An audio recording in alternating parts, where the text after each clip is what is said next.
Corona ಸಂದರ್ಭದಲ್ಲಿ ಆಸ್ಪತ್ರೆಗಳಿಂದ ಎಡವಟ್ಟು ಕೂಡ ಆಗಿದೆ. ನೋಂದಣಿ ಆಗದ ಲ್ಯಾಬ್ಗಳಿಗೆ ಸ್ಯಾಂಪಲ್ಗಳನ್ನು ಕೊಟ್ಟಿದ್ದಾರೆ. ಇದು ತುಂಬಾ ಆಶ್ಚರ್ಯಪ್ಪ ನಮಗಂತೂ. ನಗರದ ಆಸ್ಪತ್ರೆಗಳಿಗೆ ಬಿಬಿಎಂಪಿಯಿಂದ ನೋಟಿಸ್ ಕೂಡ ಜಾರಿಯಾಗಿದೆ. Breaking news.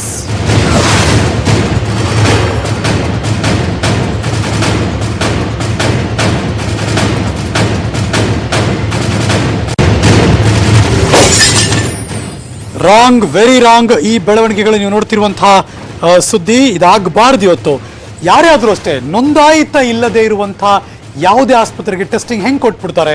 ನಾರ್ತ್ ಬೆಂಗಳೂರಿನ ಆಸ್ಪತ್ರೆ ಮಂಗಲ್ಸ್ ಆಸ್ಪತ್ರೆಗೆ ನೋಟಿಸ್ ಕೊಟ್ಟಿದ್ದಾರೆ.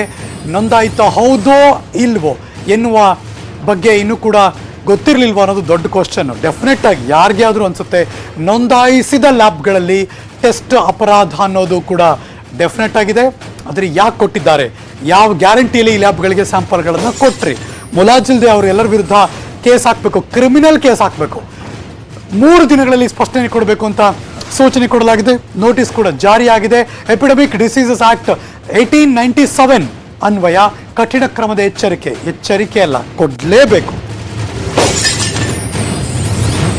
ಮತ್ತಷ್ಟು ಮಾಹಿತಿ ಕೊಡೋದಕ್ಕೆ ನನ್ನ ಸಹೋದ್ಯೋಗಿ ಥಾಮಸ್ ಪುಷ್ಪರಾಜ್ ದೂರವಾಣಿ ಸಂಪರ್ಕದಲ್ಲಿದ್ದಾರೆ. Good evening Thomas. Good evening Harish. ಇದು ನಂಬಕ್ಕಾಗದೇ ಇರುವಂತ ವಿಚಾರ. ಡೆಫಿನೆಟ್ ಆಗಿ ಆಶ್ಚರ್ಯ ಆಗ್ತಿದೆ ನನಗೂ ಕೂಡ. ಹೆಂಗ್ ಸಾಧ್ಯ, ಹೆಂಗೆ ನಡೆಯುತ್ತೆ ಇದು? ಯಾರ್ದು ಇನ್ಫ್ಲೂಯೆನ್ಸ್ ಇಲ್ಲದೆ, ಯಾರ್ದು ಮಸಲತ್ತಿಲ್ಲದೆ ಇದು ಆಗೋಕ್ ಸಾಧ್ಯನೇ ಇಲ್ಲ.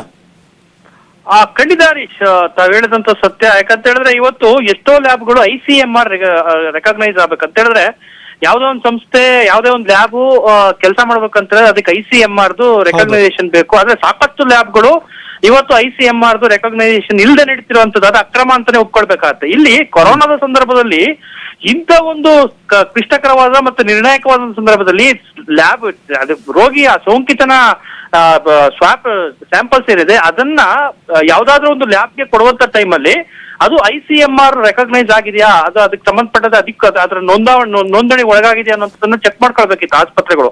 ಆದ್ರೆ ಎಲ್ಲೋ ಒಂದ್ ಕಡೆ ಮಂಗಳ ನರ್ಸಿಂಗ್ ಹೋಮ್ ಇರ್ಬೋದು ಅಥವಾ ನೋಟಿಸ್ ಅನ್ನ ಸರ್ವ್ ಮಾಡಿರುವಂತ ಇನ್ನೊಂದು ಆಸ್ಪತ್ರೆ ಇರ್ಬೋದು, 2 ಆಸ್ಪತ್ರೆಗಳು ಕೂಡ ಲ್ಯಾಬ್ ರಿಪೋರ್ಟ್ ಇದನ್ನ ಸ್ಯಾಂಪಲ್ಸ್ ಅನ್ನ ಕೊಡುವಂತ ಸಂದರ್ಭದಲ್ಲಿ ICMR ರೆಕಗ್ನೈಸ್ ಆಗದೆ ಇರುವಂತ ಲ್ಯಾಬ್ಗಳಿಗೆ ಕೊಟ್ಟಿರೋದ್ರಿಂದಾಗಿ ಆ ಒಂದು ಲ್ಯಾಬ್ಗಳ ರಿಪೋರ್ಟ್ಗಳು ಕೂಡ ವ್ಯತಿರಿಕ್ತವಾಗಿ ಬಂದಿತ್ತು. ಇಲ್ಲದಿದ್ರೆ ಈ ಲ್ಯಾಬ್ಗಳ ಅಕ್ರಮನು ಕೂಡ ಎಲ್ಲೊಂದ್ ಕಡೆ ಮುಚ್ಚೋಗ್ತಾ ಇತ್ತು ಅನ್ಸುತ್ತೆ.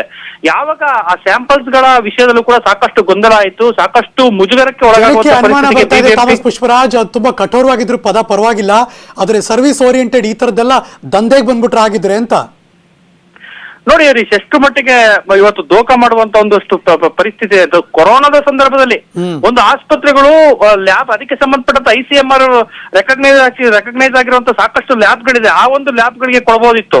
ಆದ್ರೆ ನಾರ್ತ್ ಬೆಂಗಳೂರು ಆಸ್ಪತ್ರೆ ಮತ್ತೆ ಮಂಗಳ್ ನರ್ಸಿಂಗ್ ಹೋಮ್ ಏನಿದೆ ಅವುಗಳು ತಮ್ಮಲ್ಲಿ ಬಂದಂತ ಅಡ್ಮಿಟ್ ಆದಂತ ಸೋಂಕಿತರಿದ್ದಾರೆ ಅವರ ಒಂದು ಇದನ್ನ ಸ್ಯಾಂಪಲ್ಸ್ ಗಳನ್ನ ICMR ರೆಕ್ಟಿಫೈಡ್ ಆಗಿರುವಂತ ಒಂದು ಗೊತ್ತಿರ್ಲಿಲ್ವಾ ಅಂತ ಅದೆಲ್ಲ ಡೈರೆಕ್ಟ್ ಅವ್ರ ಮೇಲೆ ಕೇಸ್ ಹಾಕ್ಬೋದಲ್ಲ? ಖಂಡಿತ. ಈಗ 3 ದಿನಗಳ ಕಾಲಾವಕಾಶ ಕೂಡ ಕೊಟ್ಟಿದ್ದಾರೆ. ಬಿಬಿಎಂಪಿ ಕಮಿಷನರ್ ಆಗಿರುವಂತಹ ಅನಿಲ್ ಕುಮಾರ್, ಅದ್ರ ಜೊತೆಗೆ DH ಇರ್ಬೋದು ಅಥವಾ ಜಿಲ್ಲಾಧಿಕಾರಿಗಳು ಮೂರು ಕೂಡ ಸೇರ್ಬಿಟ್ಟು ಈಗಾಗಲೇ ನೋಟಿಸ್ ಅನ್ನು ಕೂಡ ಸರ್ವ್ ಮಾಡಿದ್ದಾರೆ. ಇವೆಲ್ಲ ಅಂಶಗಳ ಮಾಹಿತಿ ಇದ್ದ ಹೊರತಾಗಿ ಕೂಡ ತಾವು ಯಾಕೆ ICMR ರೆಕಗ್ನೈಸ್ ಆಗದಿರುವಂತ ಲ್ಯಾಬ್ಗಳಿಗೆ ಕೊಟ್ಟಿದ್ದೀರಾ, ಇದ್ರ ಬಗ್ಗೆ 3 ದಿನಗಳ ಒಳಗೆ ವಿವರಣೆ ಕೊಡ್ಬೇಕು. ಇಲ್ದಿದ್ರೆ ಎಪಿಡೆಮಿಕ್ ಆಕ್ಟ್ ಏನಿದೆ ಆ ಒಂದು ಆಕ್ಟ್ ಅನ್ವಯ ತಮ್ಮ ವಿರುದ್ಧ ಯಾಕೆ ನಾವು ಕ್ರಮವನ್ನ ಕೈಗೊಳ್ಳಬಾರದು ಅನ್ನೋ ಒಂದು ಇದನ್ನು ಕೂಡ